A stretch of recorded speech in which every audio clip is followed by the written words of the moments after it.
Anita Haradinaj është nga ato personazhe që gjithmonë di të bëj lajm, qoftë me deklaratat që bën, qoftë për faktin se është e pakompleksuar nga kornisa zyrtare si gruaja e një figure politike si Ramush Haradinaj. Po përpos pisës që shfaqet në media, Anita bashkëton me një dhimbje që vështirë se do t'i kaloj.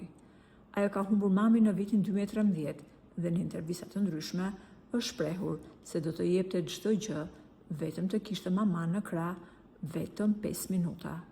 Pas largimit nga jeta të mamit, shumë gjëra ndryshuan në familjen e Anitës. Babai i saj, ikona e lajmeve, Mustaf Muçaj, ka vendosur që të mos e kaloj pjesën e mbetur të jetës i vetëm.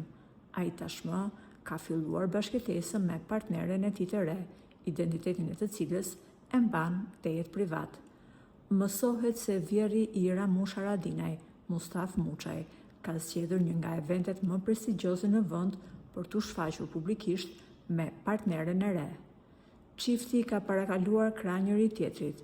Partnerja e tij është rreth 20 vite më e re dhe thuhet se ka qenë pjesë e medias së shkruar. Nga fotografitë e siguruara, partnerja e gazetarit ka rënë menjëherë në sy për elegancën dhe stilin e saj të kuruar, duke marrë komplimente të shumta si një zonjë e vërtet. Ndërkohë Ramush është shprehur se është plotësisht dakord me vendimin që ka marrë vjerri i tij, sepse jeta në atë moshë vështirë të kalohet vetëm pa një njeri në krah.